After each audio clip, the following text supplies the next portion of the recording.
Bienvenidos a Mentes Insanas. Por acá los acompaña psicólogo Asdrúbal Castillo.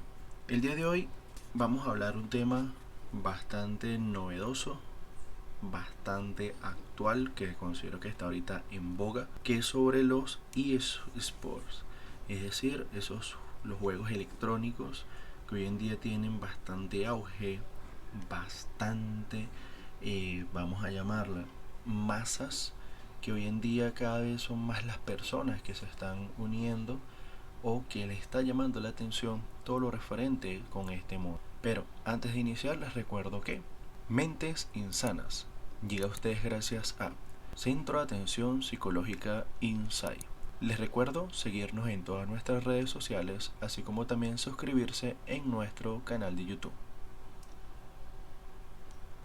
Pues bien, como les decía, primero que nada debemos saber dónde nace, dónde surge los eSports.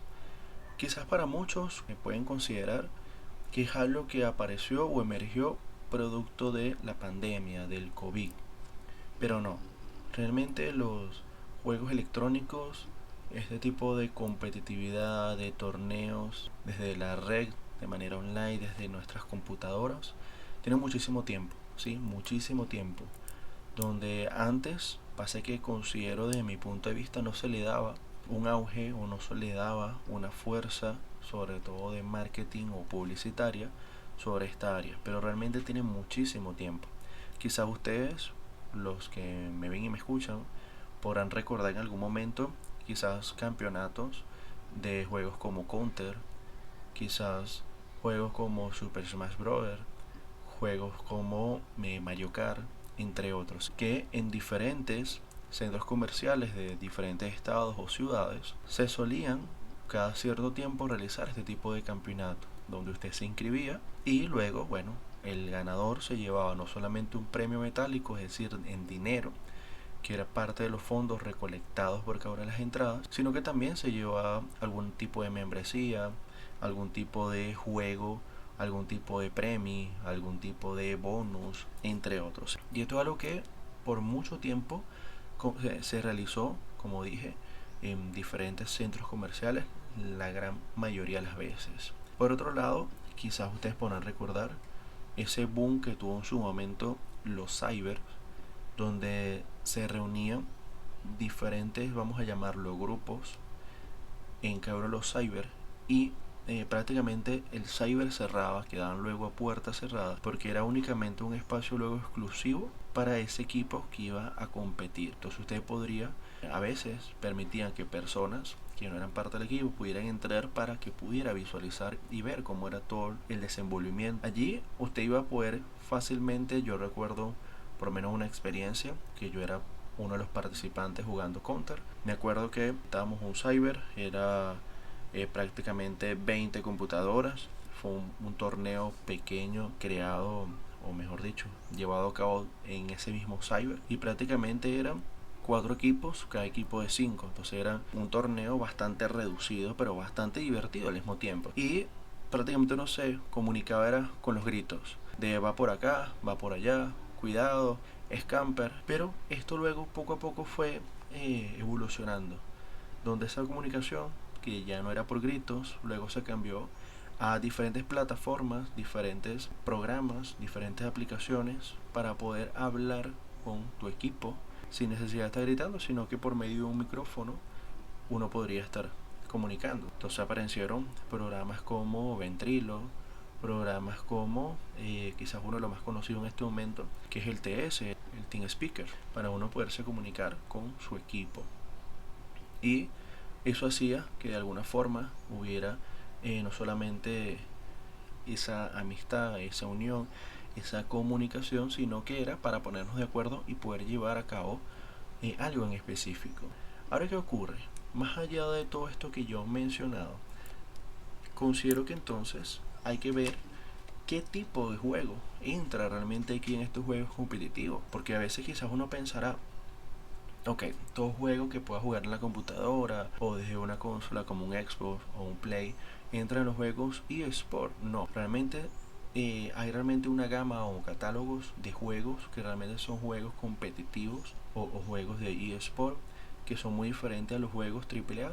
Un juego AAA, por ejemplo, podría ser algo como un juego como el de Assassin's Creed. Usted desde su casa, usted va a jugar de manera individual usted, pero muy diferente a un juego, por ejemplo, un juego como LOL, League of Legends, que es un juego donde existe un mapa donde van a competir 5 contra 5 para, bueno, destruir el nexo del equipo contrario. Donde, bueno, ahí como dije, entra todo lo que mencioné anteriormente, la comunicación del equipo, todo lo referente a unas estrategias, saber también conocer el juego, conocer los personajes, conocer las habilidades, tener buenas destrezas tanto con el mouse y el teclado para poder llevar a cabo toda esta competitividad. Pero fíjense que más allá de entonces de entender un poco cuáles podrían ser esos juegos competitivos y cuáles no entran aquí, que oye, aquí realmente hay muchísimos juegos competitivos. He visto competencias, por lo menos hoy en día, hay competencias de Valorant, de Counter, de Fall Guys, de Among Us, de mismo Tibia, Dofus, League of Legends, entre otros. Sí, realmente hay muchísimos, muchísimos. Y son juegos que realmente se caracterizan por tener cierta competitividad. Algunos podrían tener en dado caso entre cierto mundo abierto, otros no tienen un mundo tan abierto, sino que son mapas bastante reducidos, pero los caracteriza es que hay un trabajo en equipo y existen ciertas estrategias, o mejor dicho, hay que poner en clave la comunicación para poder llevar a cabo nuestras estrategias y poder obtener entonces el logro, el premio, el triunfo, el campeonato. Ahora, también aquí, en todo lo referente a los juegos electrónicos, también hay que entender los requisitos mínimos.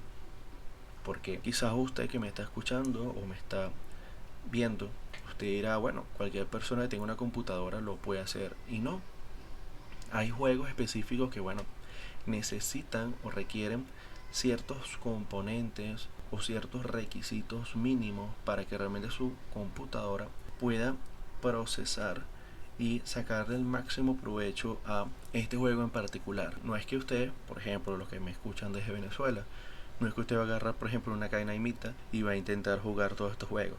Hay algunos que sí podrá, hay otros que no. ¿Por qué? Porque esa computadora no tiene los requisitos mínimos para jugar ciertos juegos en específico. Aquí realmente ustedes, si nos adentramos a este mundo, se podrán dar cuenta que hay equipos específicos diseñados para competir, donde aquí ya los eSports ya no es únicamente visto como algo recreativo o algo social o algo momentáneo, sino que ya se está viendo ya desde la óptica de la competencia. Y competencia porque aquí ya estamos viendo no únicamente competencias regionales, sino competencias nacionales, competencias internacionales, donde también vemos equipos, donde hay cada vez más equipos profesionales. A su vez vemos que cada vez hay torneos mucho más grandes, donde obviamente la inscripción tiene un peso un poco más elevado y el ganador se va a llevar un premio mucho más gordo,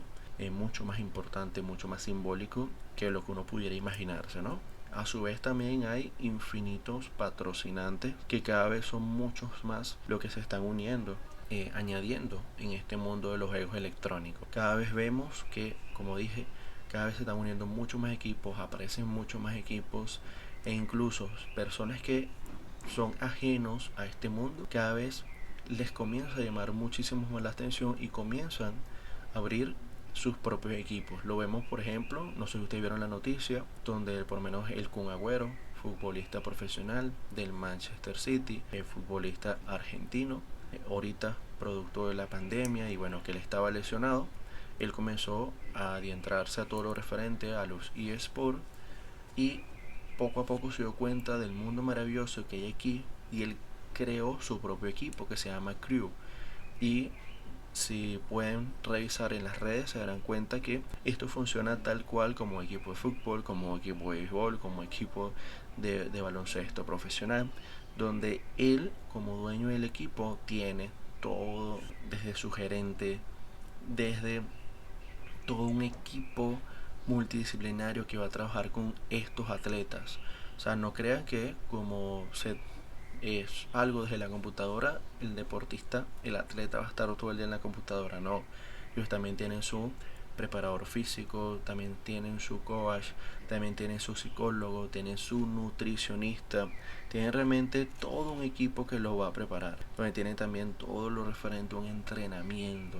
No es únicamente estar sentado en la computadora, sino que esto realmente lleva toda una responsabilidad. Y se darán cuenta que también entra aquí muchísimo dinero que está no solamente en los patrocinantes, sino que también en juego cada una de las competencias y los campeonatos que aparecen cada día o cada semana, cada mes. Aquí realmente les confieso que este mundo de eSport es realmente demasiado profundo, demasiado complejo, donde aquí fácilmente se me podrían ir horas y horas y horas hablándole de personas que se dedican en este momento a jugar este tipo de juego para sacar ganancias monetarias instantáneas, ganancias que les pueda dar, vamos a decirlo, ganancias importantes a nivel quizás semanal, mensual.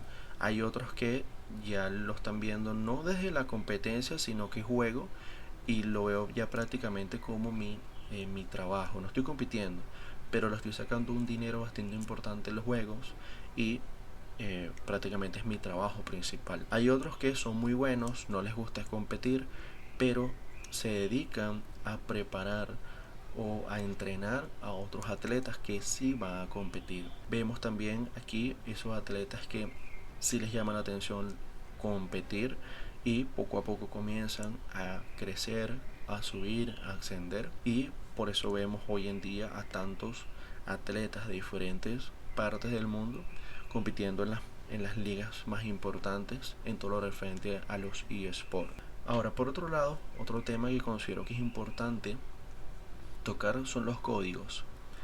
Los códigos, cada juego, cada juego en particular tiene sus propios códigos, tiene su propio lenguaje.